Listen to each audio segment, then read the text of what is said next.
আসসালামু আলাইকুম। Technique easy এডুকেশনের পক্ষ থেকে নবম দশম শ্রেণীর শিক্ষার্থীদের জানাচ্ছি শুভেচ্ছা। আজকের পর্বে চলো আমরা কিছু জ্ঞানমূলক প্রশ্ন নিয়ে তোমাদের সাথে আলোচনা করি। কি বলছে দেখো তো, উদ্ভিদ পুষ্টি কি? এখন উদ্ভিদ কি? একটা জীব না? উদ্ভিদেরও কিন্তু জীবন আছে। এখন এই যে জীবটার তোমার মতোই বৃদ্ধি প্রয়োজন, বিকাশ প্রয়োজন, পুষ্টির প্রয়োজন, শারীরবৃত্তীয় কাজকর্ম করা প্রয়োজন।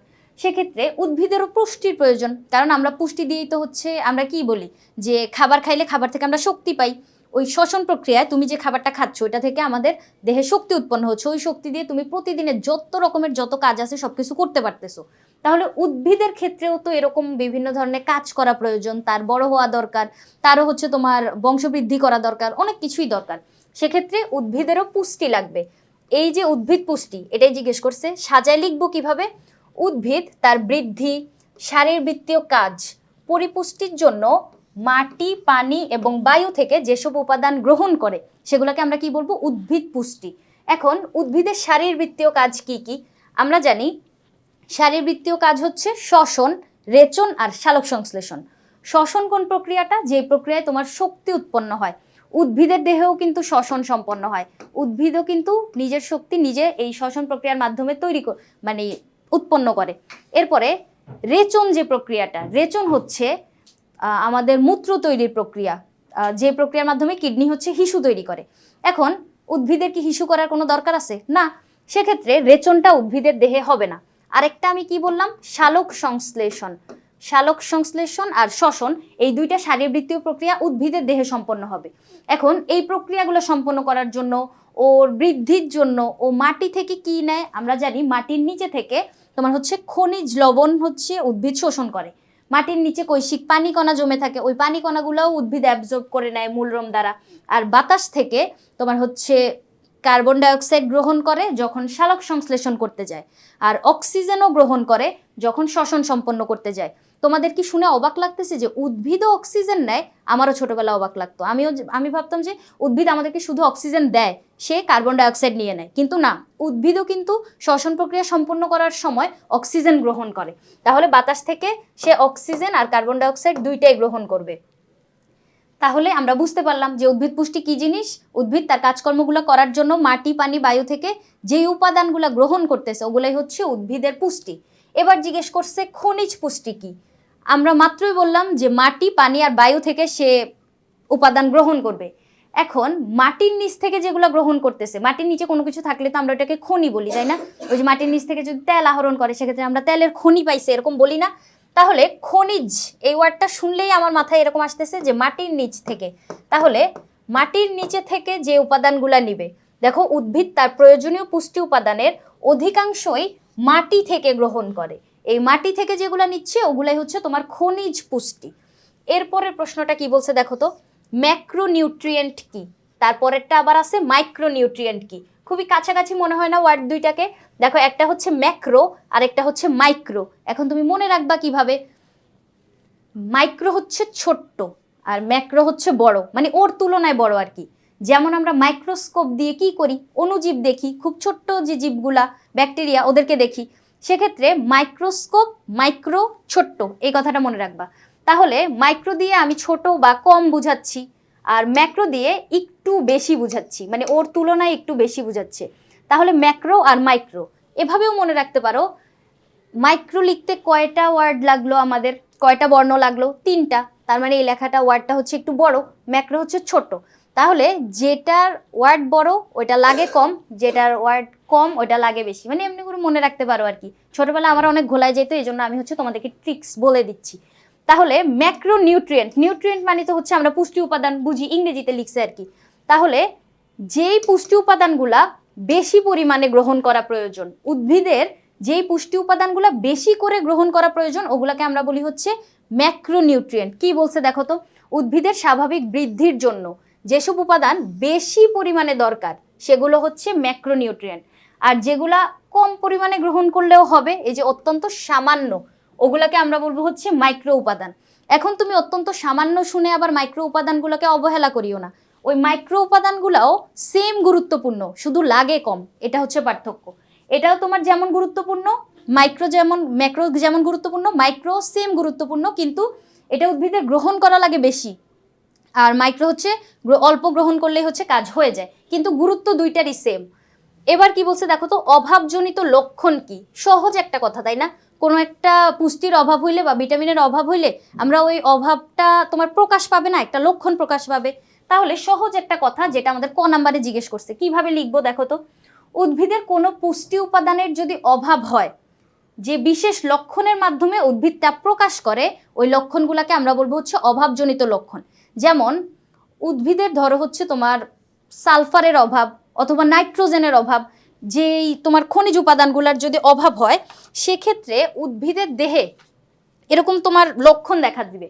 যেমন নাইট্রোজেনের যদি অভাব হয় তাহলে পাতা হলুদ হয়ে যাবে, ওই রোগটাকে আমরা বলি হচ্ছে ক্লোরোসিস। তাহলে পাতা হলুদ হইলেই আমার মাথায় সবার প্রথমে কোন কথাটা আসবে, যে এই উদ্ভিদটা মনে হয় নাইট্রোজেন পাচ্ছে না, মাটির নিচে মনে হয় সে নাইট্রোজেনের অভাব দেখা দিছে। সেক্ষেত্রে এই যে বিশেষ কোন একটা লক্ষণের মাধ্যমে আমি বুঝে ফেললাম, এটাই হচ্ছে আমাদের অভাবজনিত লক্ষণ। এরপরে কি বলছে, মাত্রই আমি ক্লোরোসিস ওয়ার্ডটা উচ্চারণ করলাম, এটা কিন্তু অনেক গুরুত্বপূর্ণ একটা ক নাম্বার। কিভাবে বুঝলাম আমি গুরুত্বপূর্ণ? এমনি কথার কথা বললাম না, কিন্তু এই দিকে তাকাও, কতবার এটা বোর্ডে আসছে, পরপর এতবার বোর্ডে আসা মানে হচ্ছে এটা অবশ্যই গুরুত্বপূর্ণ। তোমার বোর্ডেও চলে আসতে পারে তুমি যখন পরীক্ষায় বসবা। সেক্ষেত্রে চলো আমরা শিখি কি বলছে। ক্লোরোসিস, দেখো ক্লোরো দিয়েই তুমি বুঝতে পারবা, ক্লোরোফিল ওয়ার্ডটা মাথায় আসে না? ক্লোরোফিল কি করে? ক্লোরোফিল হচ্ছে একটা সবুজ বর্ণের রঞ্জক পদার্থ, যেটা উদ্ভিদ দেহকে সবুজ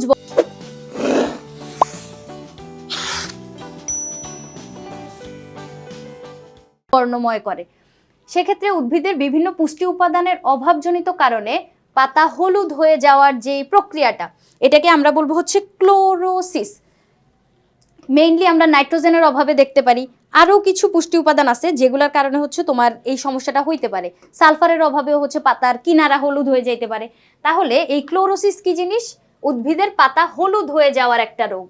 এরপরে দেখো ডাইব্যাক, এটাও একটা রোগ, অভাবজনিত একটা রোগ। যেটা কিভাবে হয় দেখো তো, সালফারের অভাবে যখন মূল, কাণ্ড আর পাতার শীর্ষ থেকে শুরু করে পর্যায়ক্রমে টিস্যু মারা যাইতে থাকে, মানে সাইড থেকে তোমার কোষগুলা মরে তারপর কেন্দ্রের দিকে আসতে থাকে। তাহলে ডাইব্যাক কিসের অভাবে হয়? সালফারের অভাবে হয়। মূল, কাণ্ড আর পাতার শীর্ষ থেকে শুরু করে, মানে তোমার সাইড থেকে পুষ্টির যে অভাবগুলা সাইড থেকে প্রথম লক্ষণীয় হয়। যেমন এই যে ধরো পাতা যদি হয়, পাতার এই যে তোমার সাইড প্রথমে হচ্ছে মরে যাইতে থাকবে। ভিটামিন কি? ভিটামিন হচ্ছে একটা জৈব রাসায়নিক পদার্থ, খাদ্যে অত্যন্ত সামান্য পরিমাণে উপস্থিত থেকে পরোক্ষভাবে দেহের রোগ প্রতিরোধ শক্তি বাড়ায় এবং বিভিন্ন রাসায়নিক বিক্রিয়ায় উদ্দীপনা যোগায়, তাকে ভিটামিন বলে। ভিটামিন হচ্ছে একটা খাদ্য উপাদান। আমরা খাদ্যের 6টা উপাদানের নাম জানি না? খাদ্যের উপাদান কিন্তু আসলে 6টা না, 7টা। শর্করা, আমিষ আর স্নেহ, এই তিনটা হচ্ছে মেইন যে তিনটা উপাদান, মানে প্রধান উপাদান তিনটা। এছাড়াও শর্করা, আমিষ, স্নেহ, ভিটামিন, খনিজ লবণ, পানি, 6টা হইলো। আরেকটা হচ্ছে তোমার রাফেজ। রাফেজ কিন্তু রিসেন্টলি অ্যাড হয়েছে, অনেকে নাও জানতে পারো। খাদ্যের উপাদান কিন্তু 7টা, 6টা এখন বললে খাবা গোল্লা। যে জৈব রাসায়নিক পদার্থ কি করে, আমাদের দেহে খুব অল্প পরিমাণে লাগে, যেহেতু ওকে আমরা মৌলিক উপাদানের ভিতরে দেই নাই, প্রধান উপাদানের ভিতরে দেই নাই। প্রধান কাকে দিছি? শর্করা, আমিষ আর স্নেহকে দিছি। এই তিনটাকে হচ্ছে বেশি পরিমাণে গ্রহণ করা লাগে। আর ভিটামিন, খনিজ লবণ ওরা হচ্ছে তোমার একটু কম পরিমাণে গ্রহণ করলেও হয়। এজন্যই বলছে যে সামান্য পরিমাণে উপস্থিত থাকে। খাদ্যে সামান্য পরিমাণে উপস্থিত থেকে কি কি কাজ করে? রোগ প্রতিরোধ শক্তি বাড়ায় এবং রাসায়নিক বিক্রিয়ায় উদ্দীপনা যোগায়। এটা হচ্ছে আমাদের ভিটামিন। এবার কি বলছে দেখো তো, ভিটামিন বি কমপ্লেক্স কি? ভিটামিন কিন্তু আবার অনেক রকম হয় তোমার, vitamin A, B, C, D, E, K. এখানে ভিতর বি কমপ্লেক্স জিজ্ঞেস করছে।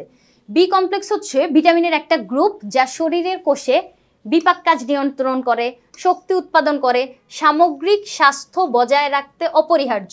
এই ভিটামিন বি কমপ্লেক্স বলতে হচ্ছে জটিল বা অনেকগুলা বুঝাইছে। ওই বি এর ভিতর আমরা মানে 12টা উপাদান একসাথে থাকতে দেখতেছি, এজন্য হচ্ছে এই যে সংখ্যায় 12টা, এজন্য এটারে বি কমপ্লেক্স বলে।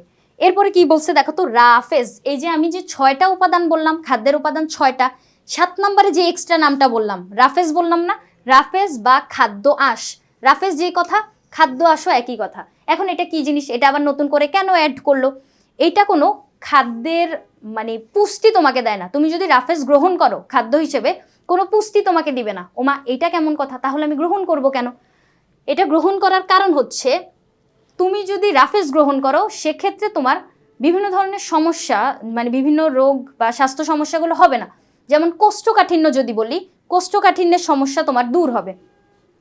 এই খাবারগুলোর ভিতর কি কি আছে দেখো, সবজি, ফলের খোসা, শ্বাস, বীজ এবং উদ্ভিদের ডাঁটা, মূল ও পাতা থেকে যে আঁশগুলা পাই না আমরা, আঁশ বা তন্তু, ওগুলা হচ্ছে আমাদের রাফেজ। রাফেজ জাতীয় খাবার তোমার দেহে কোনো পুষ্টি দিবে না। তাহলে কাদেরকে পুষ্টি দিবে? গরু ছাগলকে দিবে। কিভাবে জানো? কারণ এই যে সেলুলোজ নির্মিত যে অংশগুলা, আমরা জানি আঁশে আঁশে কি থাকে? সেলুলোজ থাকে। এই যে সেলুলোজগুলা তাদের দেহেই পুষ্টি দেয় যাদের দেহে সেলুলেজ এনজাইম থাকে। সেলুলেজের কারণে সেলুলোজ তোমার ভাঙে।